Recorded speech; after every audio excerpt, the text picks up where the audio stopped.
자, 우리가 의학적 환기삽관이라는 게 있습니다. 또 다른 건데요. 우리가 이것은 가압대가 있는 기관삽관하고는 다르게요. 의학적 환기삽관은 더 안정적으로 기도확보가 필요한 경우입니다. 우리가 흔히 이제 속된 말로 콧줄이라고 표현을 하지 않습니까? 자, 이런 것들을 우리가 의학적 환기삽관이라고 부릅니다. 자, 이것은 튜브를 입이나 코나 이런 걸 통해서 기관지 아래쪽까지 이렇게 넣어서 그것으로 음식물을 투입하거나 하는 방법을 쓰는 것입니다. 이때 후두마비나 후두 부종 등을 주의해야 됩니다. 자, 여러분들 혹시 음성장애 수업을 들으셨는지 모르겠는데요. 음성장애 중에서 혹시 유가종이라는 거 기억나십니까? 유가종. 저는 이제 예전에 음성장애 수업도 가르쳐 봤는데요. 그때 유두종이랑 유가종이 은근히 이름이 비슷해서 그레르노마라고 하는 이 유가종을 좀 여러분들이 암기하기 쉽게 하기 위해서 제가 반드시 앞에 삽관 유가종이라고 공부를 시켰던 적이 있습니다. 자, 유두종은 바이러스가 이제 원인이고요. 유가종은 여러 가지 원인이 있는데 뭐 위식도 영양현상이라든지 이런 것도 영향이 있는데 가장 큰 영양 중에 하나가 삽관, 관을 삽입하다가 우리 기도는 보면 이렇게 점막 구조로 되어 있단 말입니다. 입술 안에 있는 멤브레인 이렇게 아주 얇은 점막 구조라서 관을 삽입하다 긁어버리면 어떻게 되겠습니까? 이렇게 부풀어 오르면서 그 부분이 부종, 물집 같은 게 생깁니다. 그게 바로 삽관, 유가종이거든요. 대표적인 원인이 삽관인데 이 삽관할 때 이런 의학적 환기삽관 하다가 그런 경우들이 생기니까 조심하셔야 됩니다. 자, 삽관이 제거될 때까지 삼킴장애 치료가 어렵죠. 이물질도 들어가 있고요. 네. 자, 그래서 의학적 환기삽관의 대표적인 우리가 종류인 NG 튜브, 네소가스틱 튜브를 한번 보시도록 하겠습니다.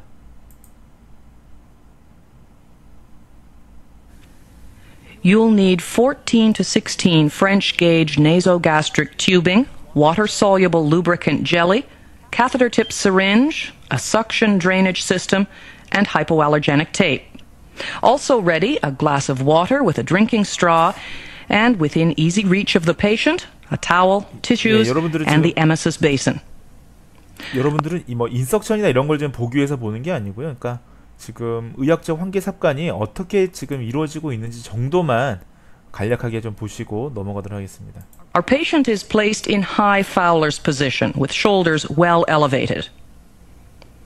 We gauge the length of tube to be inserted by measuring from the tip of the nose to the earlobe to the xiphoid process. Mark the length of tube to be inserted with a bit of tape. We can create a gentle curve in the pliable tubing by winding 4 to 6 inches of tube tightly around the index finger. Then lubricate the end of the tube to be inserted. 3 or 4 inches should do. Have the patient extend his neck back against the pillow and begin the insertion with that slight curve pointing down. Proceed slowly, guiding the tube along the floor of the nasal passage, aiming down toward the ear until you're just... 지금 이게 지금 삽관이죠. 이렇게 삽관에서 이렇게까지 들어가서 영양분이나 이런 것을 이제 공급한다라고 보시면 되겠습니다. 자, 이 정도만 보고 넘어가도록 하겠습니다. 자, 그 다음에 구강 근 긴장도를 우리가 평가를 해야 됩니다. 자, 구강 준비 단계나 구강 단계의 기능을 평가하기 위해서 시행하는 것이 구강 근 긴장도 평가라고 보시면 되는데요. 자, 이것은 우리가 마비말장애 평가랑 굉장히 유사합니다. 자, 마비말장애도 휴식 시 가만히 있을 때 안면 비대칭성, 시메스틱한지 이런 것들을 보는 거거든요. 그래서 휴식 시 안면 비대칭성 등을 기록하게 되고요. 자, 그 다음에 볼 근육의 긴장도를 또 평가하게 되고요. 입안 쪽 상태도 평가하게 되고, 침 흘림이 있는지, 혀의 위치가 중앙선에 위치하는지. 자, 이 혀의 위치가 중앙선에 위치한다라는 거, 잠시만요. 혀의 위치가 중앙선이냐, 또 혀를 내밀었을 때 오른쪽 왼쪽으로 치우쳐 있느냐. 이거 뭘 보기 위한가요? 마비된 쪽을 보기 위한 거예요. 자, 만약에 혀가 이렇게 휘어져 있습니다. 그럼 여러분들 1번이 마비된 겁니까? 2번이 마비된 겁니까? 예, 1번이 마비된 거예요. 자, 왜냐? 마비된 쪽으로 치우칩니다. 우리가 마비된 쪽으로 치우침. 글씨가 좀 악필이죠? 네. 자, 마비된 쪽으로 치우친다라고 생각을 하시면 됩니다. 이런 것들을 잘 파악하시는 게 좋습니다. 자, 그 다음에 구강 감각 기능도 평가해야 됩니다. 운동 기능만 파악할 게 아니라 감각, 운동 같이 평가를 해야 되는데요. 자, 면봉이나 서랍자를 이용해서 이렇게 눌러주면서 그 부분을 인지하는지, 감각이 느껴지는지를 물어봐야 됩니다. 자, 그 다음에 구강 운동 기능도 평가해야 됩니다. 자, 뭐 볼이나 입술, 혀나 영구개 움직임을 평가하게 되는데요. 나머지를 한번 쭉 보시고, 연구개 같은 경우는 어떻게 우리가 움직임을 평가할 수 있느냐?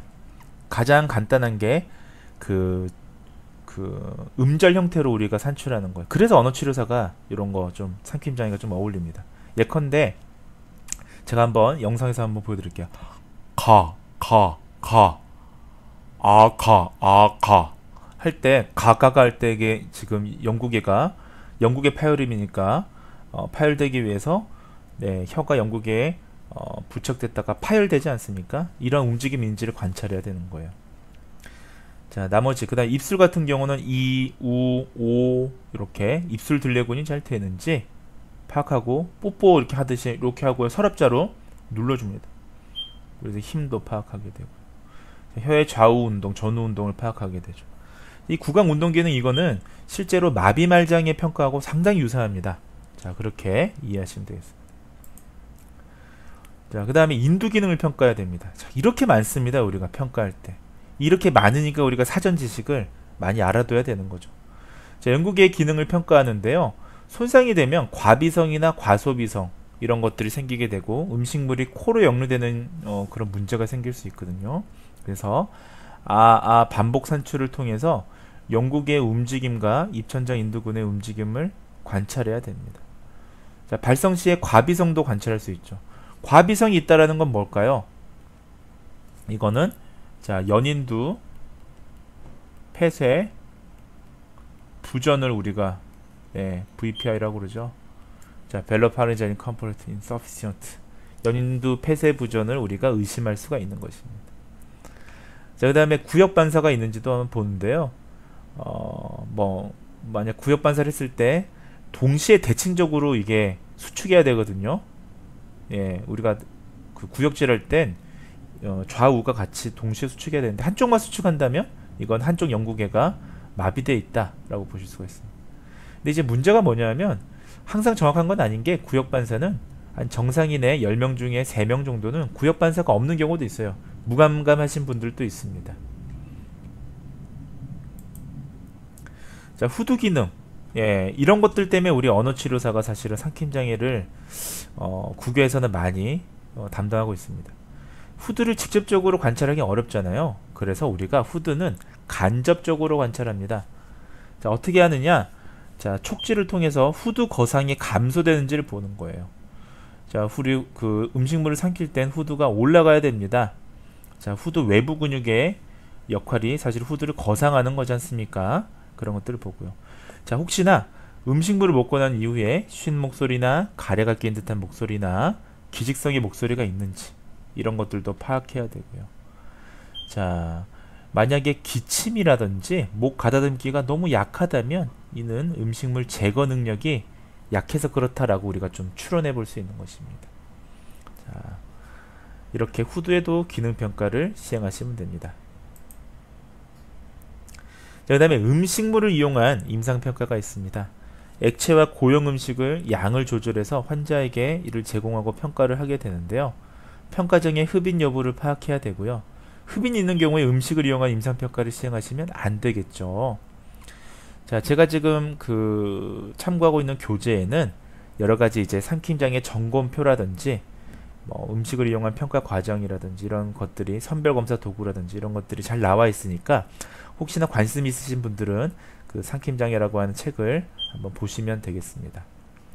자, 우리가 음식을 이용한 평가를 할 때 한 가지 원칙만 좀 말씀을 드린다면, 자, 액체 같은 경우는 진한 농도에서부터 시작해서 묽은 액체로 해야 됩니다. 자, 이 단계가 있습니다. 나중에 아마 치료를 설명하는 챕터에서 좀 자세하게 설명을 드릴 텐데, 처음부터 묽은 액체를 하게 되면 어떻게 됩니까? 흡인 정도를 알 수가 없죠. 예, 그래서 처음에는 아주 진한 농도를 통해서 어느 수준까지 음식 섭취가 가능한지를 봐야 되는 겁니다. 자, 그 다음에 도구를 이용한 검사들이 있습니다. 자, 우리가 객관적인 자료를 위한 삼킴 검사가 책에 나오고요. 자, 표면 근전도 검사라든지 경부청진 검사, 그리고 맥박산소 측정기 등이 이런 도구를 이용한 평가들을 우리가 사용할 수가 있습니다. 경부청진은 목에다가 청진기 갖다 대는 겁니다. 그래서 침을 삼킬 때 꼴깍 하는 소리가 들려야 정상이거든요. 이런 것들을 확인하기 위한 도구 검사고요. 하지만 영상 검사는 아니잖아요. 맥박산소 측정기는 뭐냐 하면 산소 포화도를 측정하는 겁니다. 우리가 만약에 흡인이 많이 된다면 그러한 것들이 영향을 미치게 되거든요. 그래서 이런 것들을 함께 보는 거라고 이해하시면 되겠습니다. 간단하게 이런 게 있다 정도만 아시면 될 것 같습니다. 자, 그 다음에 영상평가가 있습니다. 자, 영상평가 간단하게 제가 영상평가에는 비디오 투시 조형 검사와 광섬유 내시경 검사, 초음파 검사, 섬광 조형 검사 등이 있는데 우리가 특히 언어치료 국가고시에서는 비디오 투시 조형 검사 정도 아시면 좋을 것 같습니다. 그래서 제가 이 시간에 비디오 투시 조형 검사에 대한 어떤 이론적인 체계를 다 말씀드리기보다는 이게 뭔지 정도만 간단하게 좀 말씀을 드리려고 합니다. 자, 비디오 투시 조형 검사는 이런 방사선을 이렇게 투여해서 여기 보시면 이렇게 옆으로 찍거나 앞으로 찍는 여러 가지 그 촬영 기법들이 있는데요. 간단하게 말씀드리면, 자, 이렇게 후두 계곡이나 후두 수준의 음식물이 이 바륨이라고 하는 걸 섞어서 먹으면 이렇게 까맣게 표시가 됩니다. 그러면 이 어느 수준에 이러한 것들이 흡인이 되는지 침습이 되는지를 알 수가 있습니다. 예를 들면 후두 수준에 머물러 있으면 이런 경우에 지금 흡인이 있는 거고요. 침습이 있는 거고요. 쭉 이게 내려가서 통과하는 모습이 보인다면 흡인이 있는 거잖아요. 이런 것들을 객관적으로 눈으로 살펴보기 위한 검사 방법이 되겠습니다. 자, 간단한 거는 역시 대한의학회에서 만든 영상 장치를 좀 동영상을 보시면서 좀 이해해 보도록 하겠습니다. 비디오 투시 연화 검사 안내. 안녕하십니까? 본 영상물은 비디오 투시 연화 검사를 시행하는 분들께 검사의 개념과 과정, 주의사항 등에 대해 설명드리기 위해 제작되었습니다. 이어지는 내용을 숙지하셔서 정확하고 편안한 검사가 이루어질 수 있도록 협조해 주시기 바랍니다. 검사의 개념과 목적. 연하란 물이나 음식물 등을 삼키는 것을 말하는데, 연하는 구강, 인두, 식도를 구성하는 여러 구조물들이 유기적으로 조화롭게 움직여서 이루어집니다. 연하곤란은 어떤 이유에 의해 이러한 유기적 움직임에 장애가 발생, 음식물을 삼키지 못하거나 음식물이 기도로 넘어가게 된 것을 말하는데, 연하곤란을 유발하는 대표적 원인에는 뇌졸중 등의 신경계 이상, 수술이나 손상 등에 의해 구강이나 인두, 식도 등에 발생한 구조적 또는 기능적 이상, 그리고 근육계통의 이상 등이 있습니다. 연하곤란으로 인해 음식물이 기도로 넘어가면 기관지를 통해 폐로 들어가 폐렴이 발생하거나 음식이 기도를 막아 호흡곤란이 일어날 수 있습니다. 그리고 연하곤란이 있으면 충분한 영양을 섭취하기 어려우므로 영양실조 등 다양한 합병증이 발생할 수 있습니다. 비디오 투시 연하 검사란 방사선 투시기를 이용 환자의 연하 기능을 평가하는 검사입니다. 비디오 투시 연하 검사는 비디오 투시 영상을 통해 환자의 삼키는 동작을 관찰, 환자의 연하 기능을 정확히 평가할 뿐 아니라 검사를 하면서 시기의 점도를 바꾸거나 환자의 자세 등을 바꿈으로써 환자에게 효과가 있는 치료 방법을 결정할 수 있습니다. 검사 전 준비 사항. 검사 전에는 구강을 청결히하고 편안한 복장으로 오시면 되고, 비위관을 삽입한 환자의 경우에는 정확한 검사를 위해 사전에 비위관을 제거합니다. 검사 과정. 검사에 소요되는 시간은 15분 정도이며 환자에 따라서는 보다 정확한 검사를 위해 좀 더 많은 시간이 소요되기도 합니다. 검사는 투시기를 사이에 두고 의자에 앉은 상태에서 진행됩니다. 환자는 1에서 2ml 정도의 액상 시기에 대한 검사로 시작하여 푸딩, 요플레, 죽, 밥 등의 음식물을 조영제와 혼합하여 삼키게 되는데, 의료진은 투시 영상으로 보이는 화면을 통해 환자의 연하 기능을 평가합니다. 그리고 검사 결과는 1, 2일 정도 후에 외래나 병동에서 확인하실 수 있습니다. 검사의 합병증과 부작용. 연하 기능이 저하된 환자의 경우에는 검사 중에 음식물이 기도나 폐로 흡인, 폐렴이나 질식 등의 심각한 상황이 발생할 수 있습니다. 이러한 응급 상황이 발생하면 의료진을 통해 신속하고 적절한 치료가 시행되며, 환자에 따라서는 폐렴 등의 발생 여부에 대한 주의 관찰이 필요합니다. 지금까지 비디오 투시 연하 검사에 대해 설명드렸습니다. 감사합니다. 네, 지금 뭐 대략적으로 그런 절차 정도만 좀 보셨습니다. 자, 우리가 사실 이 수업에는 이 정도만 아셔도 될 것 같습니다. 자, 그래서 영상검사의 상킴장애 환자의 평가를 위한 영상검사의 대표적인 게 비디오 투시 조형검사다 라는 걸 우리가 이해하시면 되겠습니다. 자, 마지막으로 상킴장애 척도에 대해서만 간단하게 좀 설명을 드리도록 하겠습니다. 자, 그래서 상킴장애 척도는 스케일, 점수로 우리가 삼킴 정도를, 중중도를 파악하는 것을 우리가 상킴장애 척도라고 하는데요. 자, 대표적으로 우리나라에서 많이 사용되는 것들을 위주로 좀 4가지 정도 소개를 좀 드리도록 하겠습니다. 자, 대표적인 게 후두 침습 척도라는 게 있습니다. LPS라고 부르는데요. 자, 후두 침습하고 흡인을 객관적으로 측정 가능한 척도를 우리가 후두 침습 척도라고 합니다. 자, 예컨대 보시면 점수가 1점이면 음식이 기도로 전혀 들어가지 않은 거고요. 자, 2점이면 기도로 들어갔지만 성대 위에 남아있고, 또 기침을 하면 기도 밖으로 나오는 거. 이것은 침습이죠. 자, 침습인데 그 아래 것하고 다른 게요. 3점 척도면 똑같은데 기도 밖으로 기침을 해도 음식물이 나오지 않는다면 같은 침습이라고 해도 위에 거는 제거 가능한 침습이고요. 아래 거는 제거가 불가능한 침습이지 않습니까? 자, 이러한 것들에 대해서 설명이 들어가는 것이 후두 침습 척도입니다.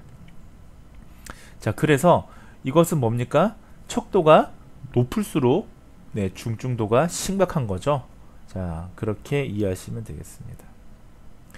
자, 그 다음에 두 번째는 삼킴 기능 점수라는 게 있습니다.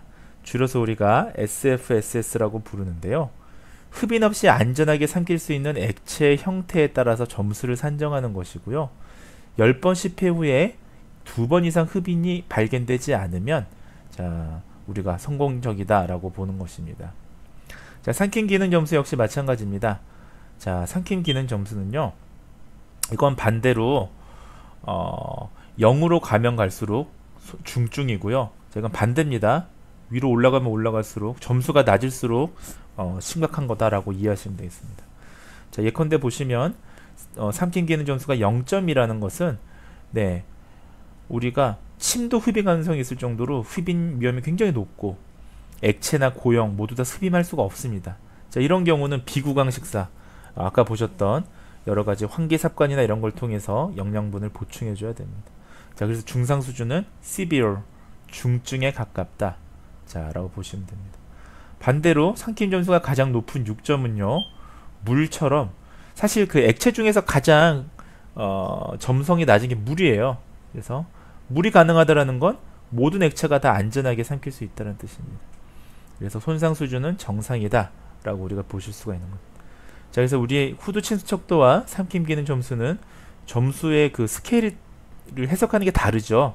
자, 그런 부분들을 좀 주의 깊게 보시면서 넘어가도록 하겠습니다.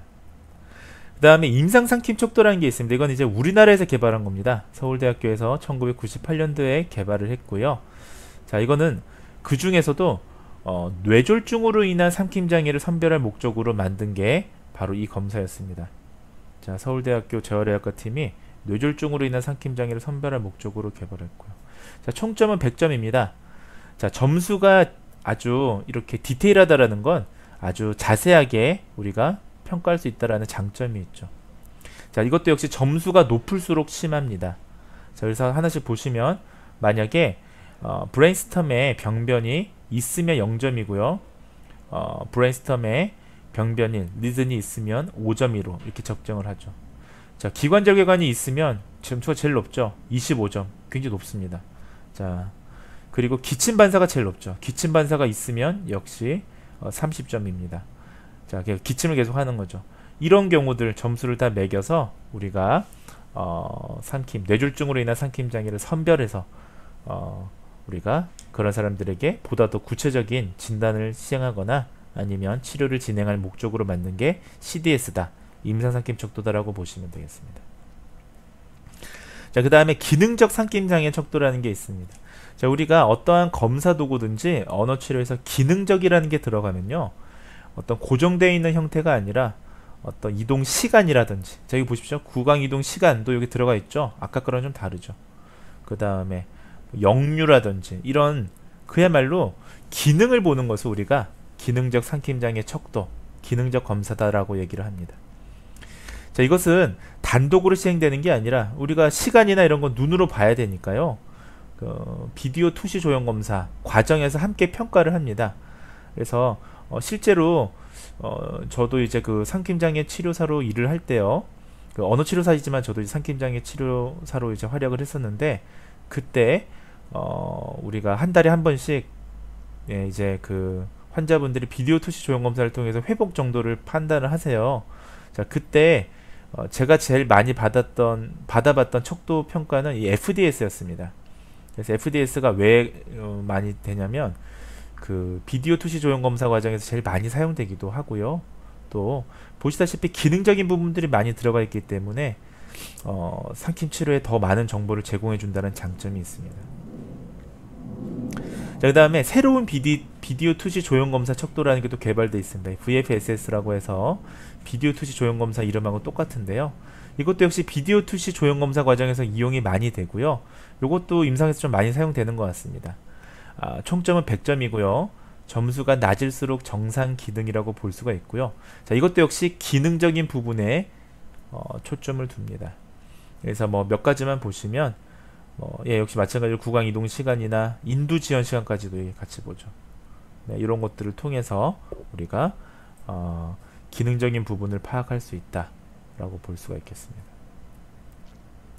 자, 오늘 좀 강의가 길었습니다.